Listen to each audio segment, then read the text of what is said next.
And so as we think about the pursuit of righteousness, pursuing something of great value. So that's because the gospel and righteousness is of great value. In fact, years ago, when I first met my bride, it was, we had met at a summer camp. I don't know, some of you may have already known this story. Some of you may be hearing this for the first time. But I took a youth group to a camp. She brought a youth group to camp. And next thing you know, 30 days later, I had moved to where she was at. I left the place where I was living and moved to her town to be by her, to spend time with her, to hang out with her, right? And so when you pursue something, you stick with it. When you pursue something, you go after it. And in that particular case, I was going after my wife. I was pursuing her. Now, she'll tell you to this day, this is kind of funny. You know, I had a 3-day rule that when I first met you and I gave you my number, I wouldn't talk to you for 3 days. It didn't work.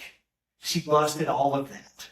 And so she called me and she called me and she called me and she sent text messages until I finally answered. She's like, I want to make sure that you made it home safe from camp. And I was hanging out with some friends at the time, and so that was one of our first conversations outside of camp. But the pursuit was real. I remember there would be multiple times there was the first 30 days where we would stay on the phone maybe till like 2 o'clock in the morning, just talking on the phone. I happened to live near, my apartment at the time was near a train track. And I remember at a certain time, every single night, the train would go by.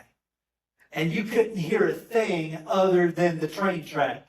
So we both knew at that particular time to pause the conversation, and we would wait for this long train to roll on through. And at the time, I was living in Augusta, Georgia. This week is Masters Week. Anybody been watching?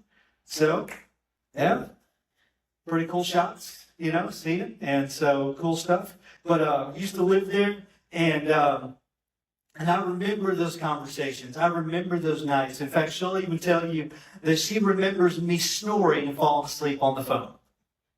No one here has ever done that, right? With anybody. But I did, obviously. So, and then wake up. But the pursuit was real, is what I'm saying. When you want something, you desire something, you go after it. You don't stop. You are relentless. And you will find every way possible to make sure that you are, one, being with somebody or achieving something. Because that's what it means to pursue. You're going to pursue until the objective has been met. And see, we need to look at pursuing righteousness with that same veracity. We need to look at pursuing righteousness with that same tenacity, with that same chase, the same pursuit that we would the things that we run into our earthly world. And so it's so important. In fact, Matthew 13:43 through 44 says this, then the righteous will shine like the sun in the kingdom of their Father. Whoever has ears, let them hear. The kingdom of heaven is like treasure hidden in a field. When a man found it, he hid it again. And then in his joy, he went and sold all he had, and he bought that field. Pursuit means this. Pursuit is the action of following or pursuing someone or something. In fact, in our text, in Romans 6, verses 1, it says, well then, should we keep on sinning so that God can show us more and more of his wonderful grace? If you're looking at this in your Bible, I want you to hear this. It says, of course not, with an exclamation point. Since we have died to sin, how can we continue to live in it? See, as we think about pursuing righteousness, sometimes we get caught up and we misunderstand God's grace.